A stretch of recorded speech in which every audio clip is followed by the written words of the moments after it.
Cuek diisukan selingkuh, Raffi Ahmad dan Nagita Slavina pamer foto mesra. Raffi Ahmad dan Nagita Slavina tampaknya tak ingin menggubris isu miring terkait Mimi Bayu.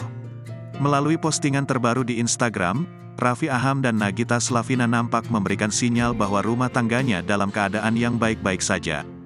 Dikutip dari unggahan Instagram @raffinagita1717, terlihat Nagita Slavina dan Raffi Ahmad memamerkan momen mesra bersama.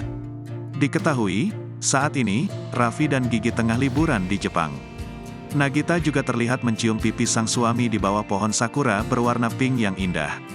Sakura with love, demikian bunyi keterangan foto, dikutip dari Instagram @raffinagita1717, Senin, tanggal 20 Maret tahun 2023. Di lain kesempatan, tampak dalam unggahan TikTok @raffi_nagita, Nagita Slavina mengenakan sweater berwarna abu-abu. Kemudian muncul potret kebersamaan mereka sembari berjalan. Raffi tampak menggandeng tangan Gigi.